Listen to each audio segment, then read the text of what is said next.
Am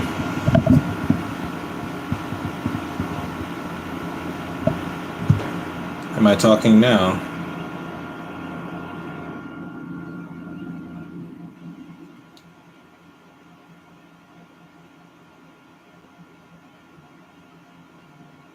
All right. Thumbs up. Send me a thumbs up if I'm good.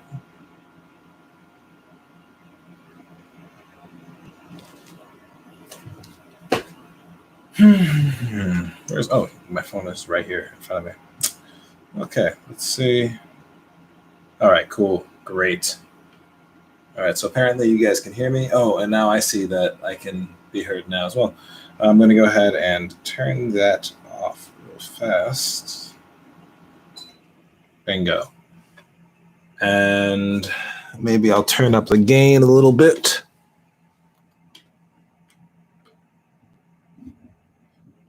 Testing, testing, testing, testing, testing, testing, testing, testing. No, nothing. Okay. Well, you win some, you lose some. All right. All right. So we're going to wait until about 5:07, 5:10, and then we're going to go ahead and get started. I'm really excited to read some books to you guys. Once again, I have not read these books already, but I've looked through them to make sure that they're not completely ridiculous. So one thing I'm definitely thinking that we should read today is a book called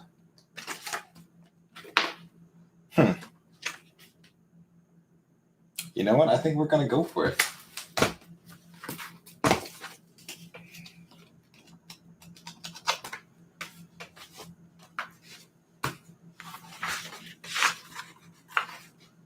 A book called The Golden Bunny. I'm also going to do some checks to make sure that I get the lighting right.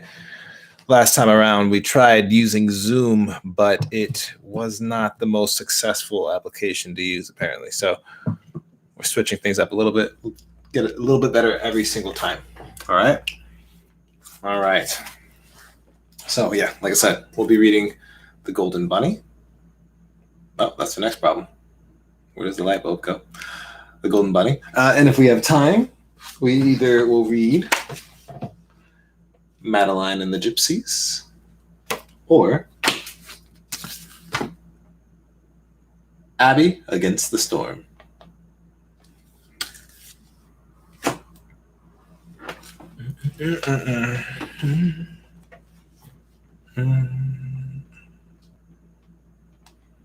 Once again, we'll be waiting until around 5:07, 5:10. Figure out if we have any people who are running a bit behind.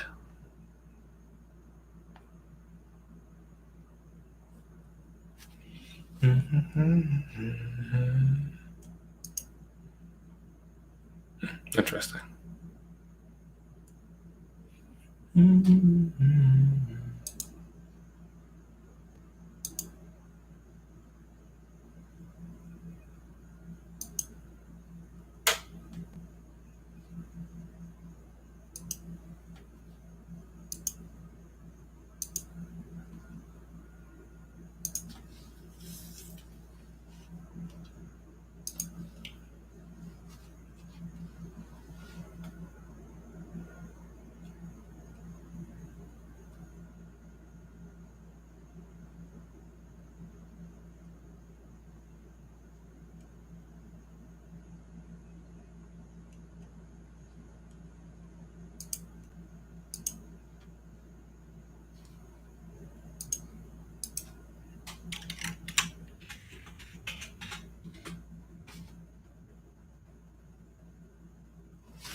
All right, it's 5:07, and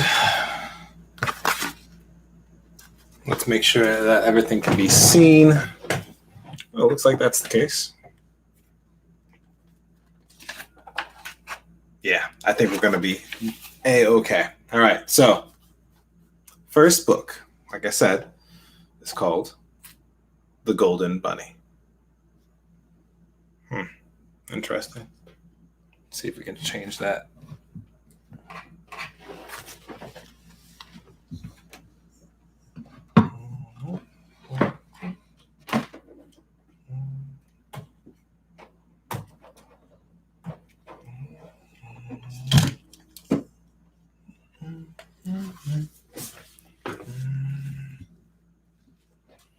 All right, so the golden bunny.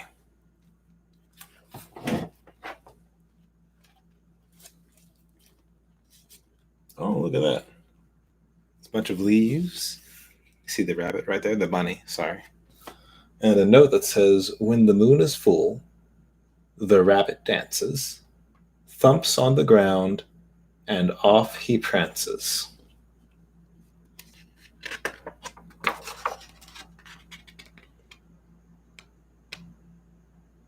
The golden bunny.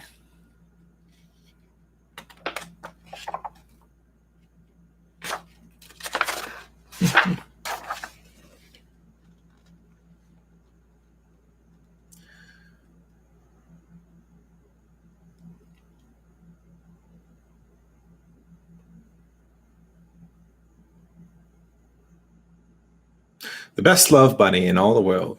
This is the story of you. Far off in a far country, in a green wood, greener than most woods in this world, a bunny opened his eyes. He saw the winds blowing the ferns far above him, and he never had heard of a tree. Little shiny bugs crawled past him slower than he was. And big black violets stared him right in the face with yellow violet eyes. Star flowers bloomed over his head, and wild parsley and thyme in this world of once upon a time when one bird sang for him alone.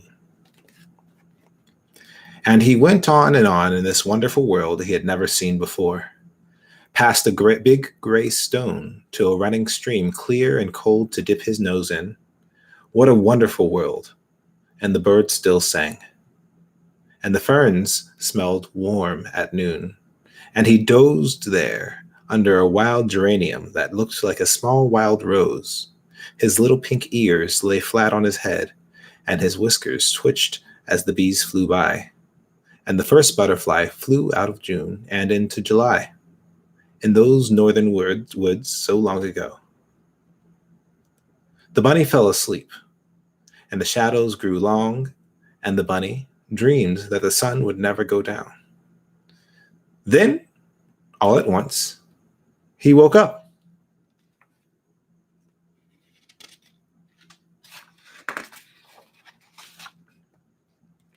He was alone! Who was he? What was he? Oh, bigger than a bug and smaller than a fern, you are lost. Oh, best loved bunny in all the world. Lost in the cool green woods, and the sun will soon go down. When the bunny knew this, he jumped inside. Suddenly, the world seemed very big, and he seemed very little in it. The bunny ran into a grass field, but the sky was too big there. He put his paws in the crystal stream, but the water was too cold there. He even jumped into the air, but there was no ground there. So he ran away. And then he came back again. And then he sat there. He was lost. He looked high above him, way up the long green stems. What should he do now? Oof. That's a scary situation. He twitched his nose. He dangled his paws. He flopped his ears. He leaped in the air, and then he thumped his hind legs bang on the ground. Thump, bang! The sound echoed through the woods. And soon, oh best loved bunny in all the world, his big warm mother came running to the side of her lost little bunny, and he wasn't lost anymore. She took him home to his hollow tree, and there she warmed him, the best loved bunny in all the world, warm and safe and warm. And above in the night, the winds blew all night long. The winds blew their dark night song across the world at night. Down the valleys, they come far away, and they blow far away down the valleys, where no winds stay for long. And that is the sadness of their wind-blown song. Not for long, never for long. Oh, best loved bunny in all the world. Well, there's the bunny and his mom. A hollow tree, a tree that is empty on the inside. All right, so it looks like it's a collection of shorter stories. So we'll continue going through them.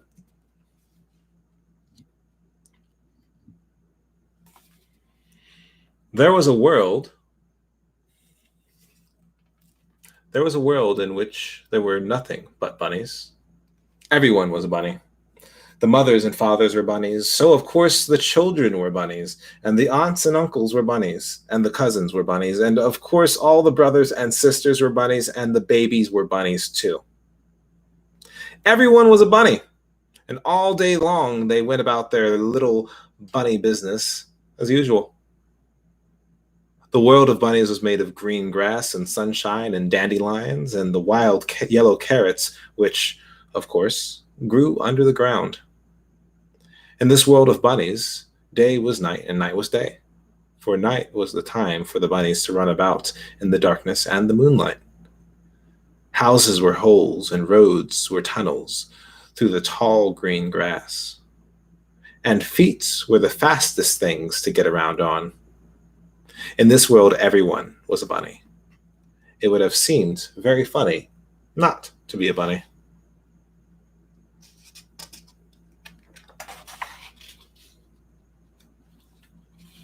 This one's called Here Comes a Baby.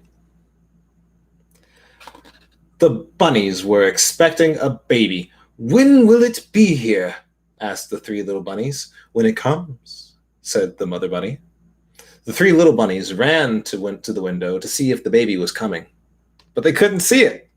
Not there. The one bunny said he could see it on a cloud in the air. Whose baby bunny will it be? Here comes a baby, cried the fat little bunny. He's still far away, but he looks rather funny, a little old baby, as blind as a mole. Do you think there's room for another in our hole? No room, squealed the three little bunnies. No, said the fat bunny, not where I live. I don't want a baby, and I'll pull its whiskers when it gets here. I'll sit on it if it sits in my chair, said the littlest bunny, who really had a little chair. It could live in the garden, said the middle-sized bunny. It doesn't look very big. The baby was always coming nearer. And of course, they couldn't see it, but they pretended they could. And it came nearer and nearer. I'll sew it some clothes, said the mother bunny. The clothes won't be very big. I'll make it a bed, said the father bunny. The bed won't be very big. I'll pick some flowers for it, said the fat little bunny. Little tiny flowers, because its nose won't be very big. I'll build it a hat, said the middle-sized bunny. The hat doesn't have to be big. The littlest bunny didn't say a thing. As they thought about it, the baby grew larger, and the time for it to come was almost there. Here comes a baby, cried the little fat bunny. It can't sleep in my bed. There isn't room here for anyone but me. It can't have my blocks, said the middle-sized bunny. It can't play in my cabbage garden. It's very little, said the littlest bunny. We could find it a little acorn to play with.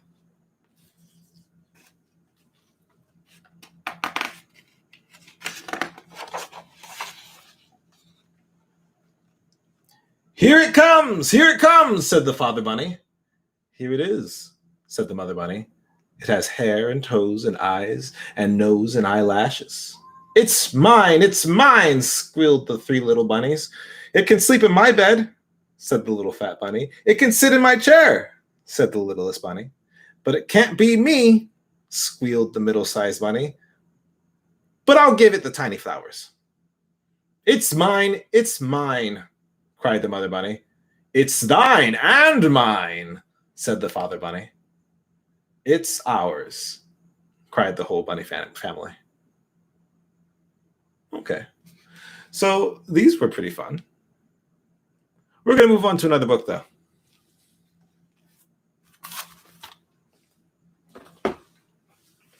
let's see. We have plenty of time. So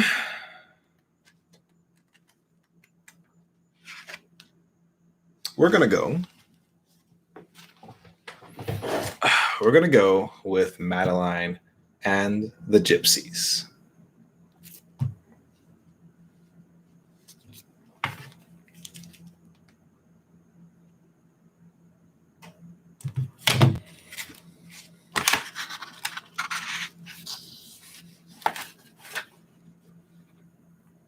Le Pont d'Avignon. I'm pretty sure I pronounced that horribly. It's a place in France.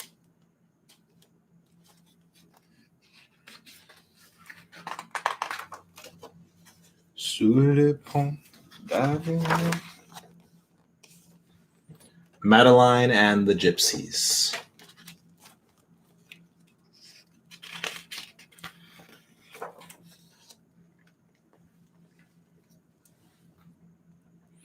In an old house in Paris that was covered with vines lived 12 little girls in 2 straight lines. In 2 straight lines they broke their bread and brushed their teeth and went to bed.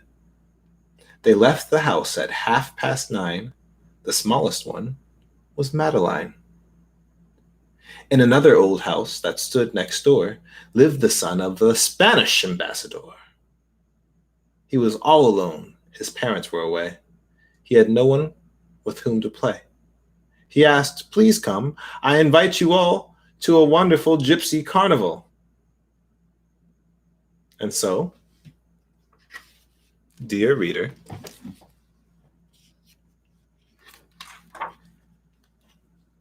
here we go. Up and down and up. They hoped the wheel would never stop. Round and round the children cried, "Dear Miss Clavel, just one more ride." Oh, wow. It's definitely a carnival. What's your favorite part of a carnival?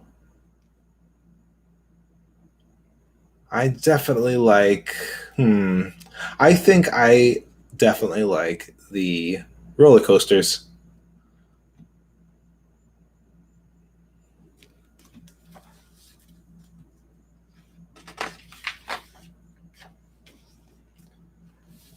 A sudden gust of wind, a bolt of lightning.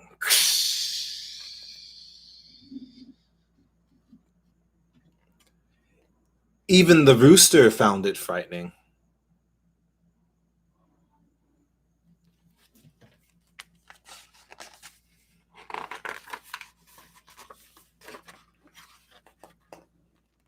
The big wheel stops. The passengers land.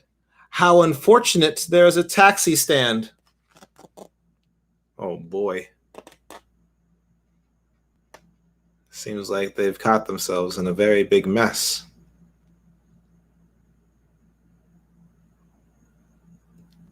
Hi, James.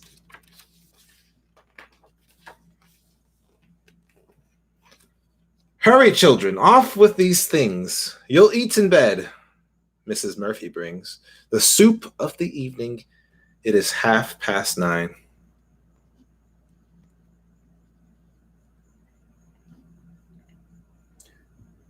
Good heavens! Where is Madeline? Oh no. I don't know. Madeline sounds like somebody who might cause a lot of trouble.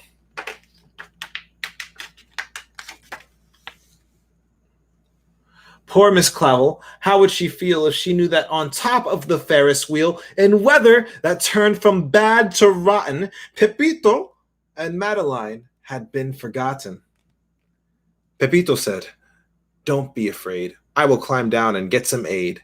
It was downpouring more and more as he knocked on the gypsy's caravan door.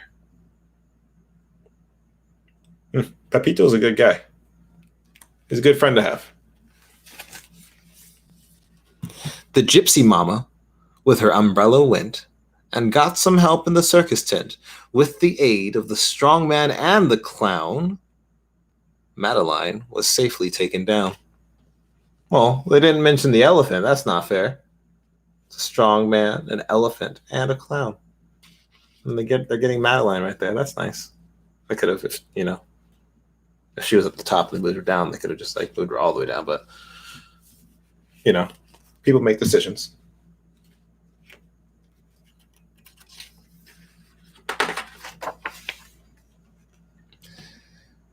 The gypsy mama tucked them in and gave them potent medicine, like tea. The big wheel was folded, and the tint. They packed their wagons, and away they went. For gypsies do not like to stay, they only come to go away. Oh my gosh. Does that mean that Madeline's not going to get home?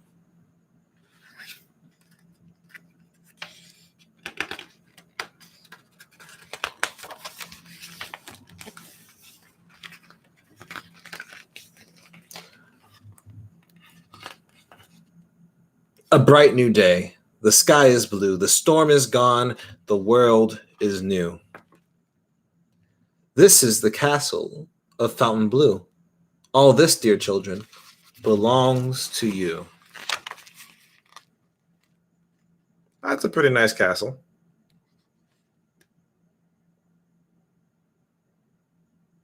There's that helpful elephant again.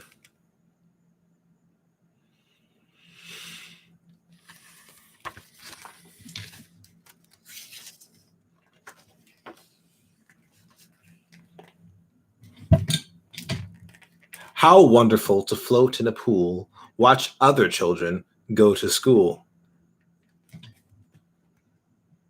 Well, I mean, I wouldn't agree with that, but never have to brush your teeth.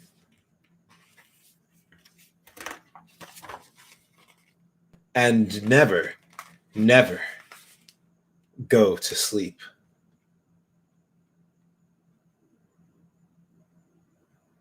Wait 1 second. I'm not sure if I feel like Madeline's being very responsible. We all need to brush our teeth and go to sleep.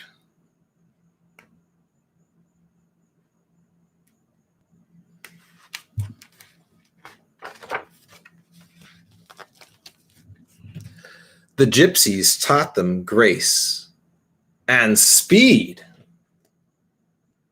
That seems like fun. Would you guys join a circus?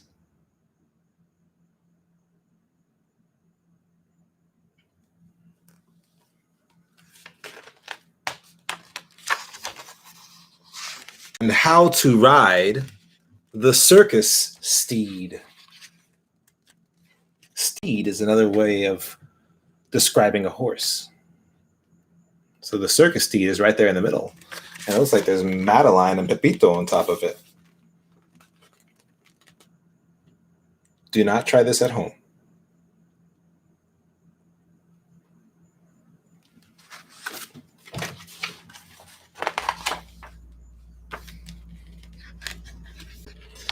Then Madeline said, "It's about time we sent dear Miss Clavel a line." Let's see what this letter says. It says, Dear Miss Colville, we are in a circus and feeling fine. Much love from Pepito and Madeline." That's nice of them. It's always a good idea to check in on people who are caring for you. Poor Miss Clavel, a shadow of her former self, from worrying because instead of 12, there were only 11 little girls, stopped brushing their curls and suddenly revived when the postal card arrived. "Thank heaven," she said, "the children are well. But dear, oh dear, they've forgotten how to spell." She studied their postmark, and then fast and faster, they rushed to the scene of the disaster. Uh-oh, Mrs. Clavel is coming. Seems like she's a smart woman.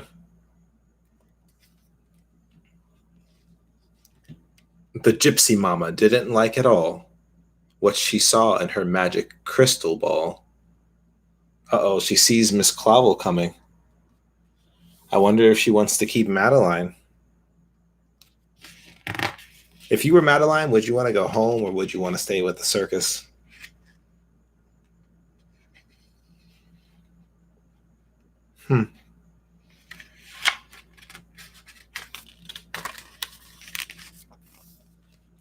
The gypsy mama said, "How would you like to try on the lovely costume of a lion?" I wonder why she's suggesting right now that Madeline tries on a lion costume. That's a bit strange, isn't it? With a curved needle and some string, she sewed both the children in, and nobody knew what was inside the tough old lion's leathery hide. What? So that means that Madeline and Pepito are inside of this costume. Uh-oh.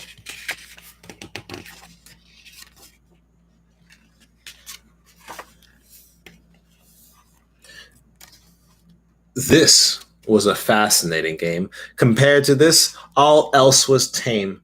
A circus lion earns his bread by scaring people half to death. Oof.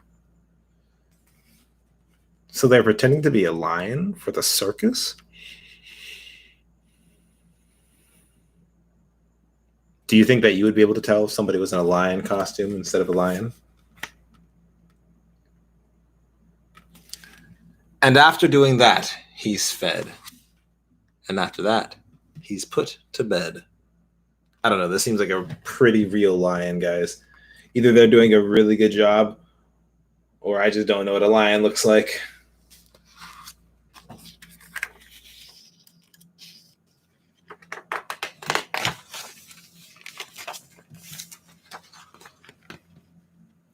A lovely dawn, and all was well.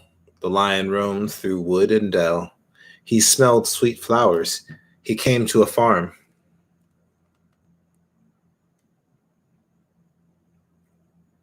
Oh, the lion's walking right past the bunny and a frog.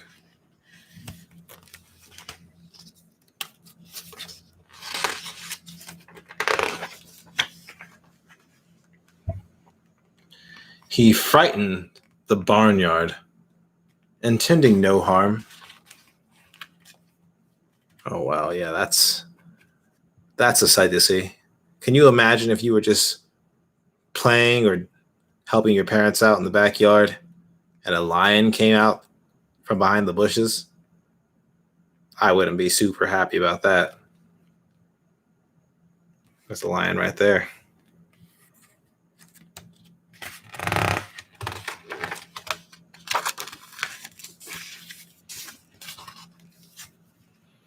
They saw a man and said, "Please help us get out of this old pelt." Ah, so it is Madeline and Pepito.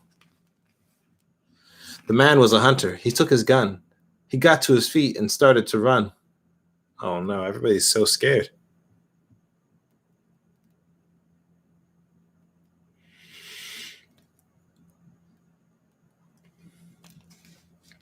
What would you do if you were trapped inside of a lion's pelt?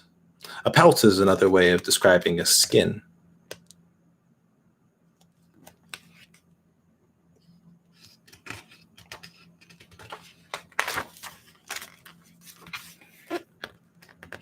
Said the lion, "We'd better go back, for if we're not in a zoo or circus, we'll surely be shot." They got to the tent in time for the show. So they went back to the circus, it seems. Oh boy, I wonder what Miss Clavel is going to do. In fact, look at that. Let's see if we can get it to...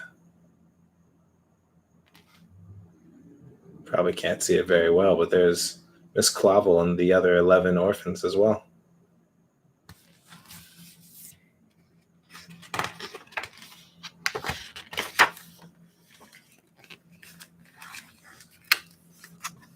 "Look," said Madeline, "there in the first row." Oh, yes, said Pepito. There are people we know. Looks like they're jumping, but they're not jumping through the hoops. That's supposed to be what they do, right?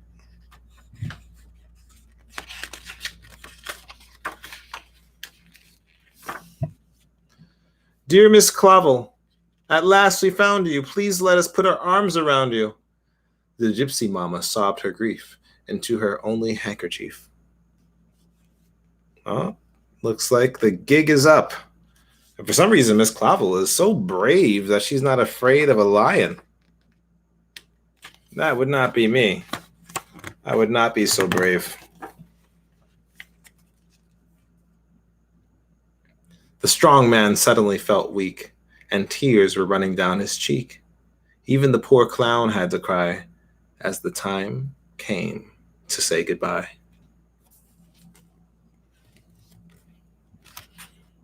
All right, I guess it's time for the kids to go back home.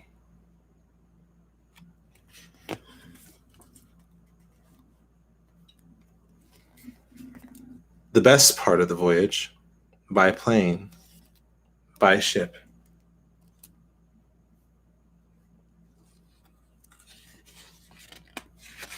Oh, you see the clown right there? The clown is so sad. C'est la vie, said the clown. Or train is when the trip is over and you are. That's a big train station.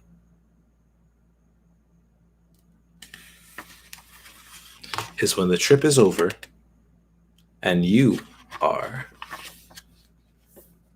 home again. Here is a freshly laundered shirty. It's better to be clean than dirty.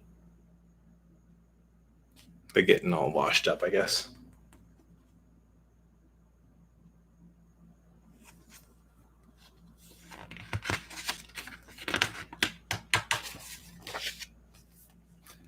In 2 straight lines, they broke their bread and brushed their teeth and went to bed.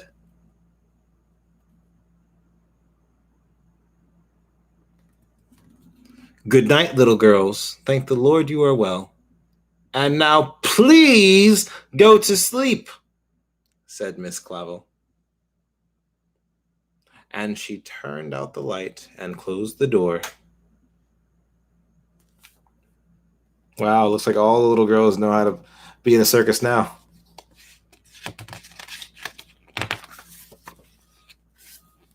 And then she came back just to count them once more.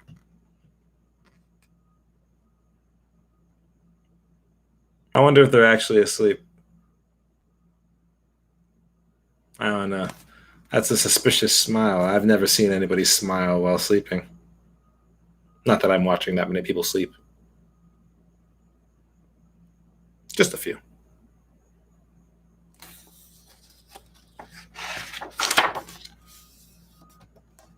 The end.